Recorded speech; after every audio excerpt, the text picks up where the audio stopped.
Yusuf wa akhuhu ahabbu ila abina minna. Kemarin kita sudah membahas ketika 11 saudara dari Nabi Yusuf ini sudah mendengar terkait tentang mimpi dari Nabi Yusuf itu sendiri,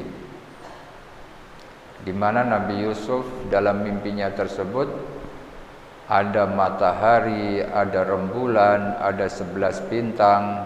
Mereka semuanya memberikan salam hormat kepada Nabi Yusuf. Mimpi ini sudah sampai kepada saudara-saudara Nabi Yusuf. Terlebih lagi Nabi Yakub yang mempunyai anak seperti itu akhirnya hampir 24 jam tidak pernah lepas dari Nabi Yusuf. Jadi tiap hari itu anaknya ini ditemenin kemana-mana, selalu didampingi sama Nabi Yakub. Itulah akhirnya yang membuat saudara-saudara Nabi Yusuf itu ada rasa kecemburuan. Kenapa ayah kita ini lebih senang, lebih perhatian kepada Yusuf dan saudaranya ketimbang sama kita gitu. Akhirnya karena kecemburuan dan kedengkian itu muncullah niatan yang jahat. Niatan yang jahat dari 11 saudaranya tersebut. Mereka membuat satu membuat bermusyawarah. Sebelum musyawarah, mereka menyampaikan apa yang menjadi tujuan dari apa yang akan mereka lakukan. Dalam ayat ini Allah gambarkan idz qalu la Yusuf wa akhuhu ahabbu ila abina minna. Sebagian saudara Nabi Yusuf memulai pembicaraan dengan mengatakan sungguh Yusuf ini saudara tiri. Jadi 11 saudara itu dari ibu yang lain. Nabi Yusuf dengan Bunyamin itu punya ibu ibunya lain juga. La Yusuf wa akhuhu ay syaqiquhu Bunyamin. Sungguh Yusuf dan saudaranya ini ahabbu ila abina minna, sangat-sangat dicintai oleh ayah kita ketimbang sama kita. Wa nahnu usbah, padahal kita ini jumlahnya banyak. Kita kan 11. Kita ini kuat, kita ini orangnya banyak, kita ini saudara, kita ini adalah anak-anak yang sering membantu kebutuhan rumah tangga.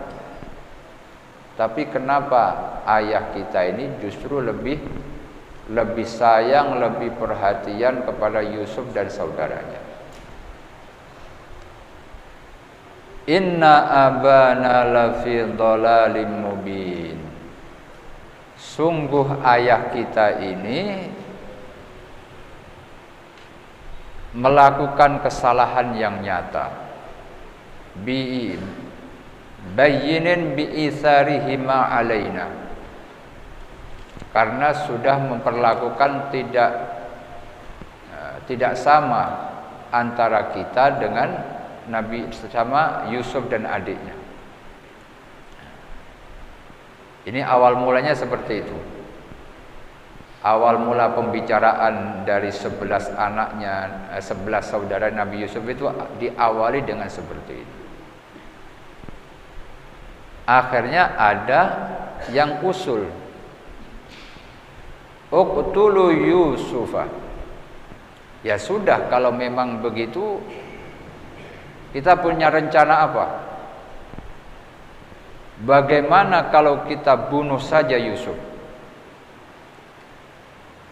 Uqtulu Yusufa. Bagaimana kalau kita bunuh Yusuf? Awitrahuhu ardon. Atau kita buang saja Yusuf ardon di tempat yang tidak diketahui. Makanya di sini pakai isim nakirah, tidak ada alif lamnya. Tidak pakai alif lam, maksudnya awitrahuhul ardo, tidak, tapi awitrahuhu ardon. Jadi tempat yang tidak ada namanya. Awitrahuhu ardon, atau kita buang saja di tempat yang jauh, yang tidak ada orang tahu tempat itu namanya apa. Ai bi ardin ba'idah. Tujuannya apa? Yakhlu lakum wajhu abikum.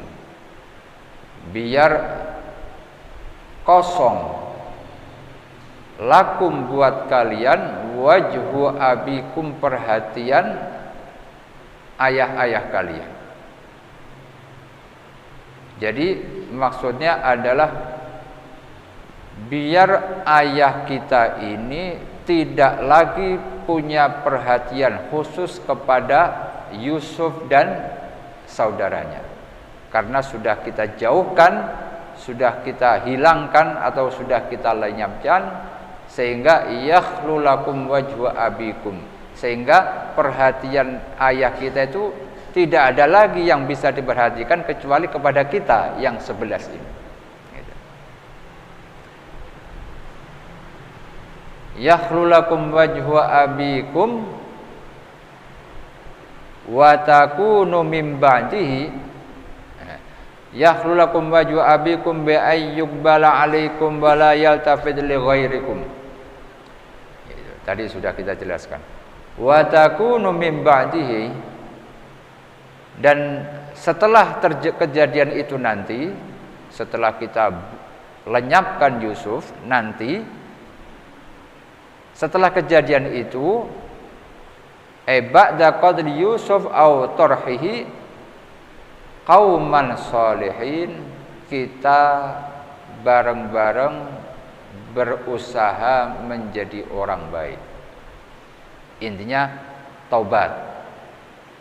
Sekarang kita punya rencana ingin melenyapkan Yusuf, ini sesuatu yang berdosa. Tapi nanti kita setelah kejadian ini kita niatkan untuk bertaubat kepada Allah.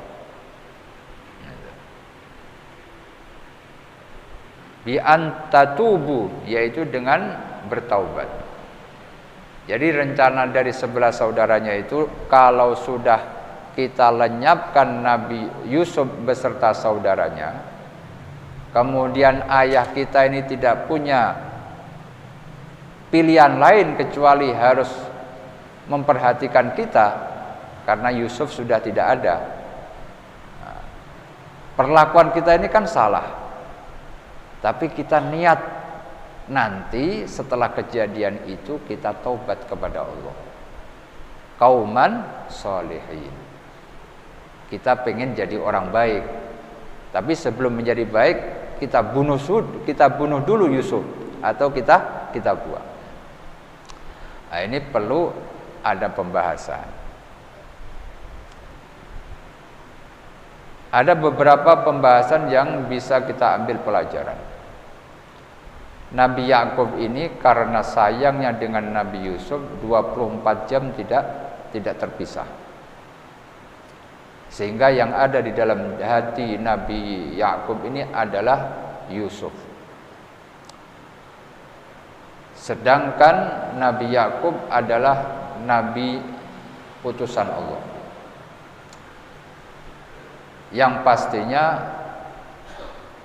mempunyai kecintaan yang tinggi kepada Allah Subhanahu wa ta'ala. Namun ketika dua cinta bergabung dalam satu hati, maka salah satunya harus pergi.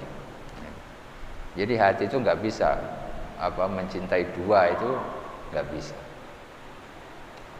Cinta yang murni itu mendua itu nggak bisa. Jadi yang satunya itu harus KW, harus yang palsu. Nah, ketika dua cinta itu bergabung, kecemburuan dari Allah lebih tinggi, sehingga Allah gerakkan saudara-saudara Nabi Yusuf untuk melenyapkan Nabi Yusuf, sehingga yang ada di dalam hati Nabi Yakub nanti bukan Yusuf tapi Allah Subhanahu wa taala. Itu yang mendasari di balik semua cerita dan kejadian itu. Jadi namanya makhluk jangan sampai menduakan Allah. Secinta-cintanya kita dengan dunia, dengan makhluk atau dengan apa saja, jangan sampai mengalahkan cintanya kita kepada Allah Subhanahu wa taala. Karena kalau sudah Allah cemburu, apa yang kita cintai itu bisa dihilangkan oleh Allah. Itu namanya kecemburuan. Jadi Allah itu zat yang maha cemburu, tidak mau diduakan. Itulah yang mendasari Nabi Yakub itu dipisahkan dengan Nabi Yusuf, karena begitu cintanya kepada anak sehingga ada dua cinta dalam hati Nabi Yakub, cinta Allah dan cinta kepada anaknya. Terus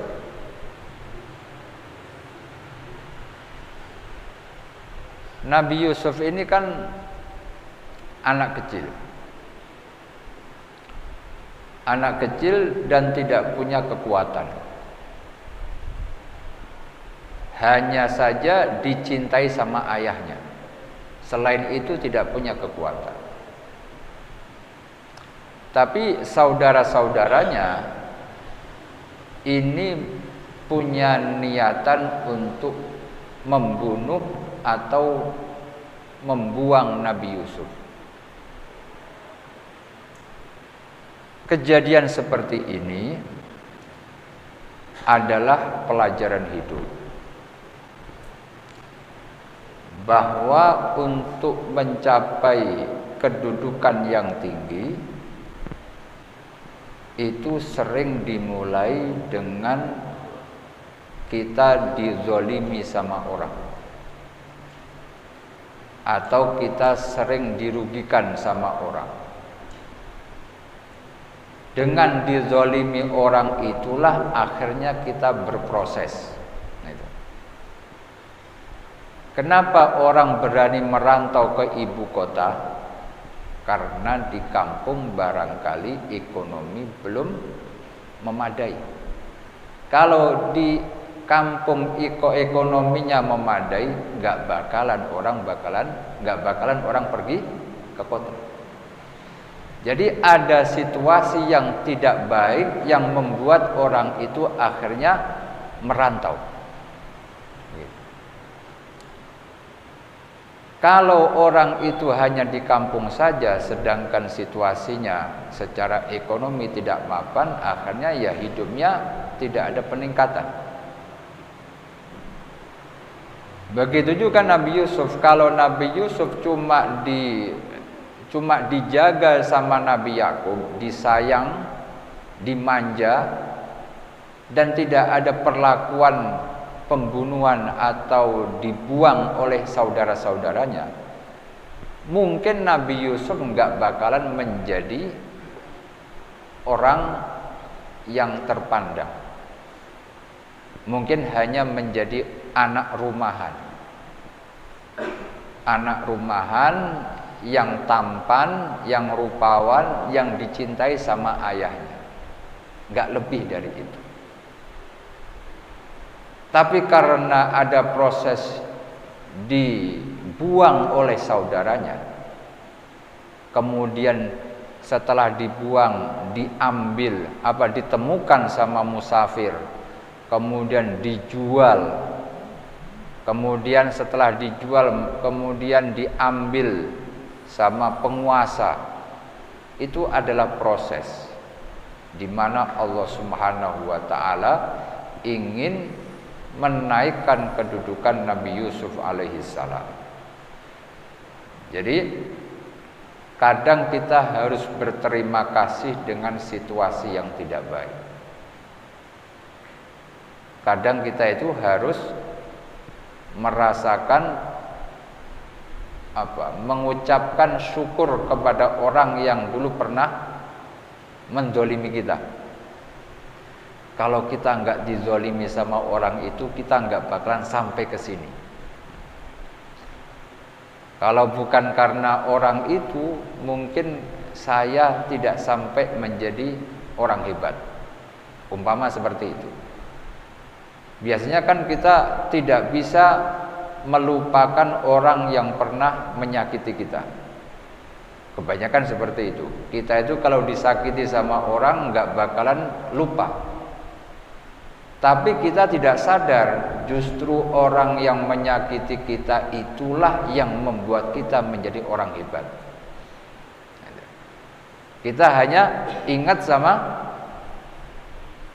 perlakuan dia yang menyakiti kita, tapi tidak ingat sama hikmah yang Allah berikan kepada kita melalui orang yang menyakiti kita.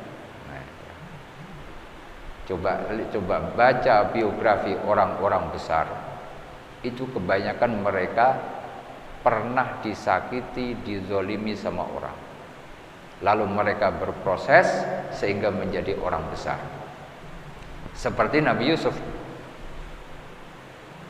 Biar menjadi orang besar, maka melalui proses yang sangat panjang. Dibuang sama saudaranya, dijauhkan dari keluarga, dipisahkan dari tempat lahirnya, sehingga dengan proses seperti itu sampailah Nabi Yusuf di Mesir. Kalau nggak ada kejadian itu, ya tetap Nabi Yusuf di kampung, nggak bakalan menjadi penguasa. Itu jadi hikmah di balik semua musibah yang kita lewati itu kadang sering kita lewatkan, tidak kita sadari.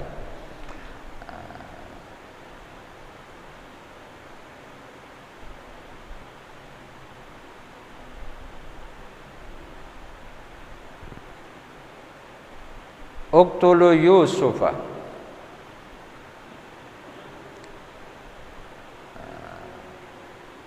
uqtulu Yusufa, bunuhlah Yusuf.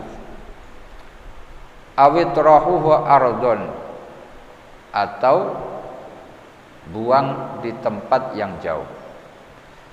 Yakhlu lakum wajhu abikum, biar perhatian ayah itu hanya bertumpu kepada kita, karena Yusuf sudah tidak ada di depan matanya. Wa takunu min ba'dihi qauman shalihin, setelah kita melakukan kriminal tersebut, kita niat nanti kita tobat.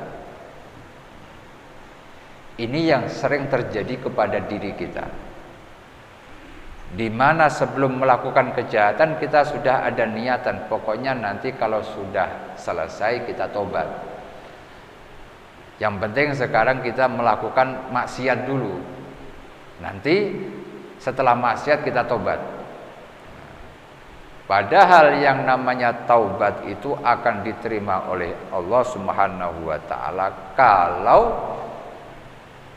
maksiat yang kita lakukan itu bijahalah, karena ketidaktahuan kita,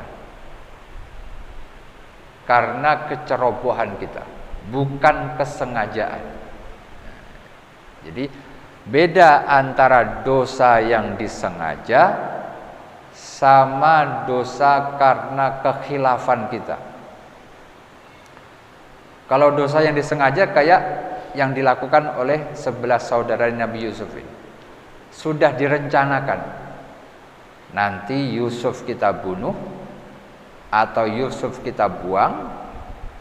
Setelah Yusuf sudah nggak ada, kita berusaha menjadi orang baik. Berarti sudah ada perencanaan. Ngelakuin dosa dulu, setelah selesai nanti kita tobat bareng-bareng. Nah, ini taubat yang seperti ini biasanya akan susah untuk diterima oleh Allah Subhanahu wa taala. Ketika ada orang melakukan kemaksiatan, umpama minum minuman keras, kemudian ketika dinasihati bilangnya apa ya? Nanti saya tobat. Sekarang mumpung masih muda, saya bakalan ngabisin masa muda dengan minum minuman. Pokoknya nanti saya tobat. Saya tahu ini dosa, tapi nanti saya akan tobat kepada Allah. Nah, orang yang seperti ini, dia tahu melakukan kesalahan, tapi dia tidak menghiraukan.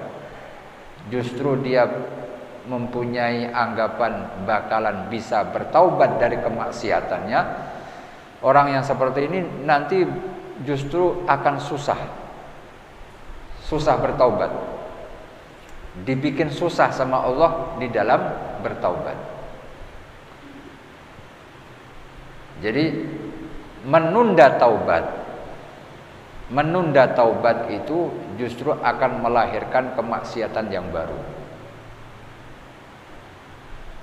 Jadi menunda taubat itu akan melahirkan kemaksiatan yang baru. Umpama disuruh sholat, nantilah kalau saya sudah mapan, kalau saya sudah punya rumah, ekonomi sudah mapan, anak-anak sudah mandiri semua, baru saya ke masjid. Niatan untuk melakukan pertaubatan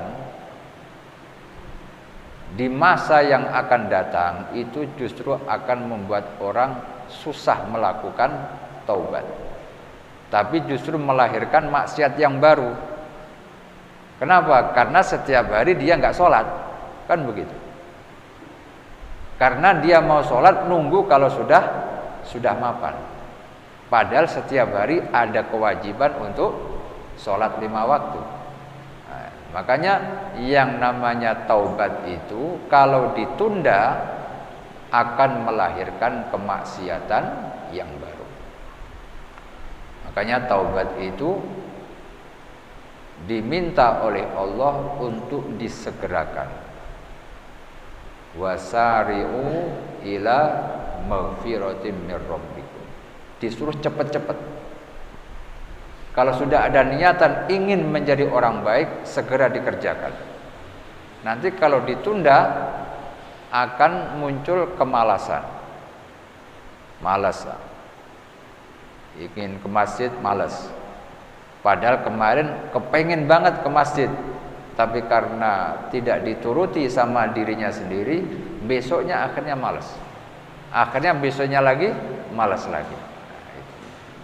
Makanya ketika ada niatan menjadi orang baik atau melakukan kebaikan, segera kita lakukan. Dan jangan sampai punya niatan untuk bertaubat di masa yang akan datang. Nunda-nunda taubat jangan sampai. Karena akan melahirkan kemaksiatan yang baru.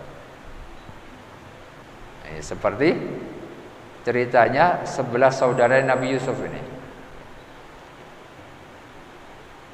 Ada niatan habis melakukan kriminal, nanti kita bareng-bareng bertaubat menjadi anak yang baik di hadapan ayah kita.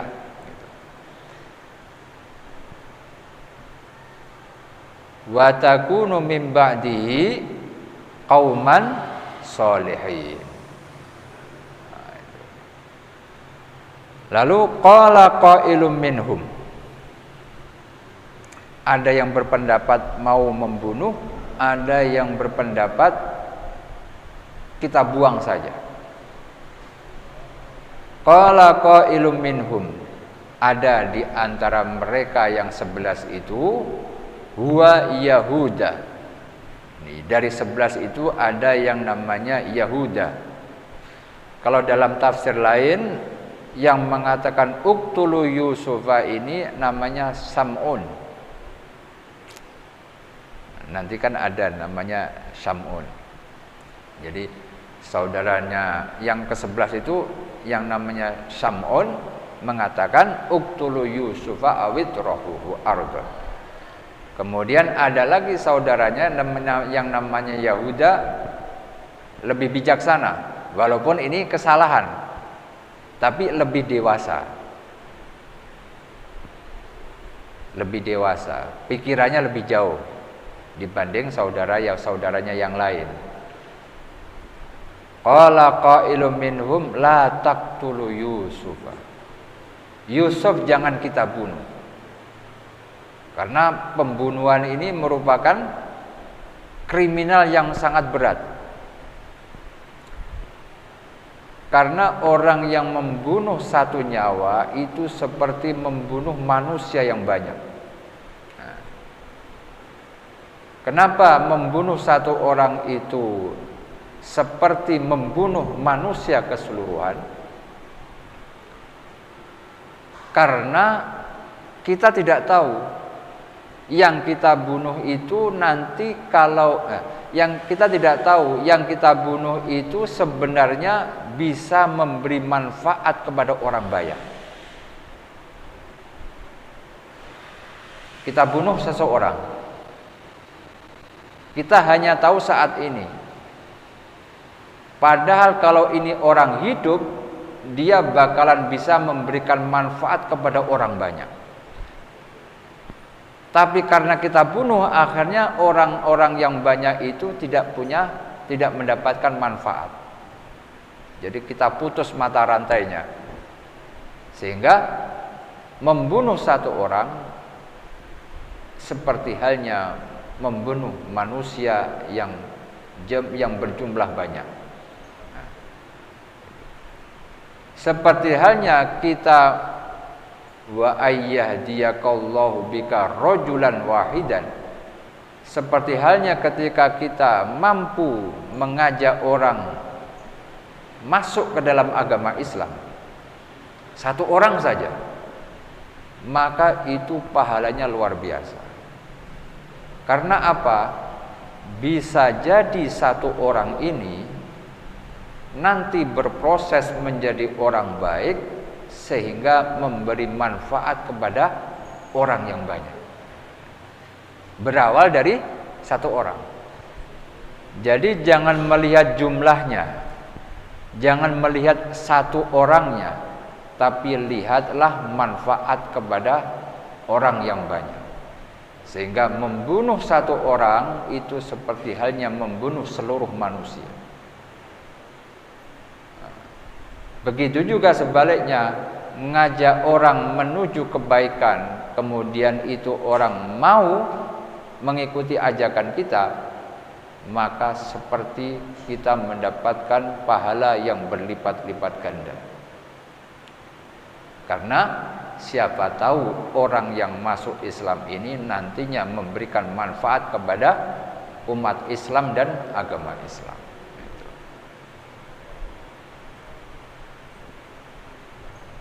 Makanya di sini tidak terima saudaranya yang lebih dewasa itu mengatakan la taqtulu Yusuf. Yusuf jangan kita bunuh. Ini kriminal yang sangat berat. Wa alquhu. Tapi kita masih ada pilihan lain. Wa alquhu. Tapi buanglah Yusuf. Padahal dibuang ini pun nanti juga bisa jadi menyebabkan Nabi Yusuf mati. Karena dibuang di tempat yang jauh. Tapi yang punya usul ini sudah mempertimbangkan. Yusuf tidak kita bunuh, tapi kita buang. Wa alquhu fi ghayabatil jubbi. kita buang di sumur yang sangat dalam, yang sangat gelap. Kalau sumurnya orang Indonesia atau sekitaran kita kan paling 3 meter 4 meter sudah ada airnya. 2 meter, 3 meter, 4 meter sudah ada air. Tapi kalau di Timur Tengah itu otomatis namanya sumur akan lebih dari 5 meter ke bawah. Berarti ini sumur kondisinya sangat gelap. Sehingga diungkapkan dalam ayat ini fi ghayabatil jubbi, lubang yang sangat gelap. Muzlimul bi'ri, sumur yang sangat gelap. Kenapa harus dipilih dibuang di sumur? Kenapa enggak dibuang di kali, tidak dibuang di jurang atau yang lain sebagainya? Saudaranya itu punya harapan. Yaltaqithu ba'dus sayyarah.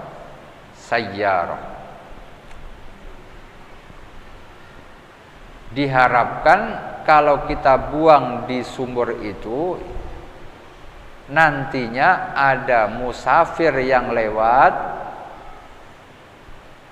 mereka ngambil air di sumur itu, mereka kan pasti mengulurkan tali ke dalam sumur. Nah, nanti Yusuf kemungkinan besar bisa diselamatkan oleh musafir-musafir itu. Yaltaqidhu ba'dus sayyarat ay al-musafirin in kuntum fa'ilin. Itu kalau memang kalian semua serius mau menghilangkan Yusuf dari mata ayah kita. Kalau pengen nyingkirin Yusuf, jangan dibunuh. Kalau mau buang ke sumur, biar nanti kalau ada musafir yang lewat, dia masih ketolong. Biar nanti dia dibawa sama musafir itu ke tempat yang jauh. Intinya Yusuf sudah tidak ada di rumah ini. Tapi jangan sampai kita bunuh, gitu. Ini pemikiran dari saudaranya itu yang bernama Yahuda. Ma aratu min tafriqi faktafu bidzalik. Jadi kalau pengen misahin Yusuf sama ayah kita, itu saja cukup. Jangan melakukan yang lebih. Qalu ya abana malaka la ta'manna. Ini ismam. Jadi bacanya ismam. Jadi bibirnya agak dimonyongin dikit. Qalu ya abana malaka la ta'manna ala Yusuf wa inna lahu lanasihun.